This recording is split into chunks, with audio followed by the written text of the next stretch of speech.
Let's talk work rate versus character development. Hey, hello, welcome to the show. So, work rate, and I wanted to get a really good definition, okay? So, on a basic level, and this is from Reddit, work rate is your ability to put on a good, quote unquote, scientific match.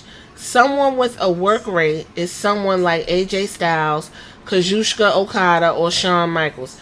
They have wide move sets, are able to tell multiple different stories in many matches over their career, and are able to sell work with their opponent to make the overall match quality better.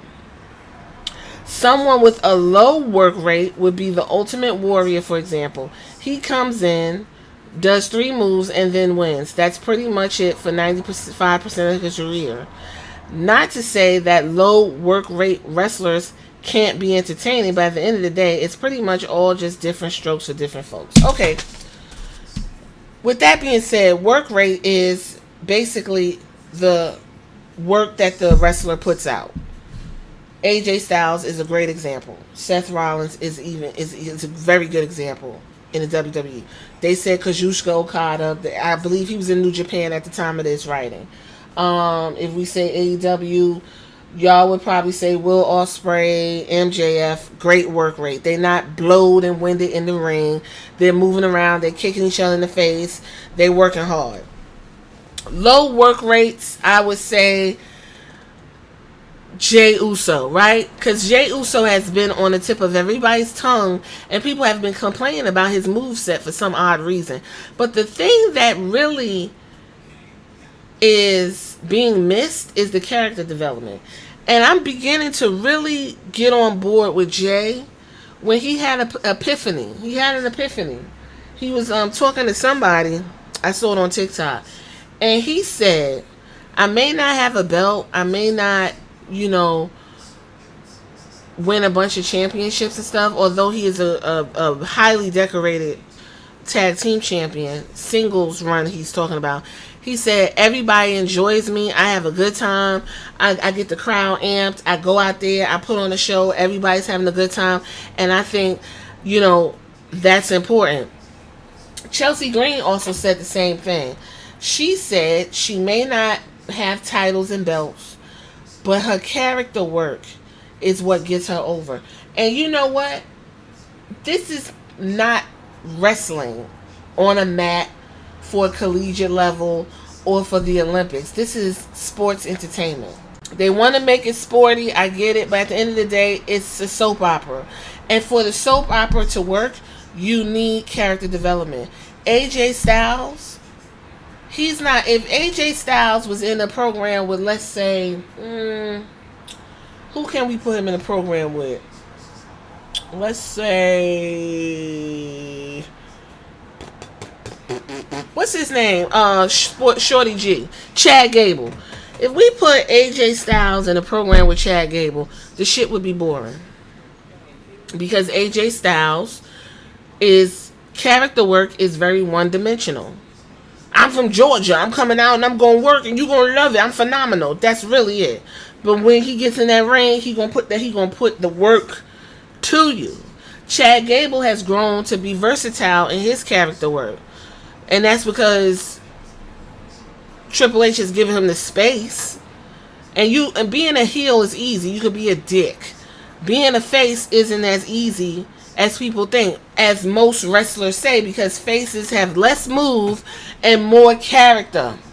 Heels have less character and more moves, right? Or is it the other way around? No, heels have less moves and more character, and faces have less character and more moves. That's it.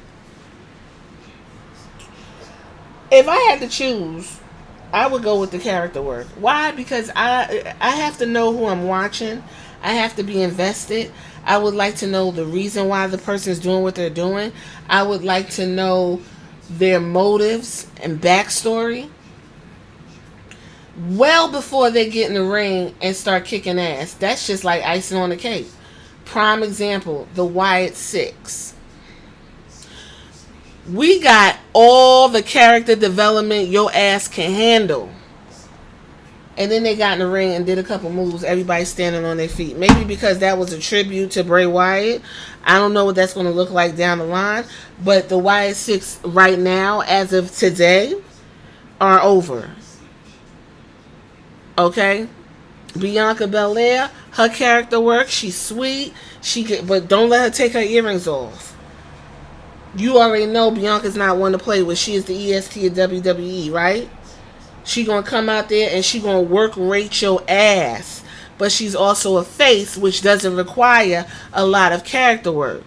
It's syrupy sweet. It's Rocky-esque. It's easy. If Bianca Belair ever decided to turn heel, I'm telling you right now, the world, the wrestling world will explode. Because her heel work in NXT was fantastic. Fan-fucking-tastic. Naomi. If Naomi ever decided to turn heel again, they would have to put her in a championship program. They would have to. Because she did a good job when she was a part of Team BAD. Well, that was a long time ago, but she was a heel. I just feel like that's also something AEW is lacking. Is the character aspect of everything, even though they claim they're not supposed to sports entertainment. Give me a break. MJF is a big fucking character.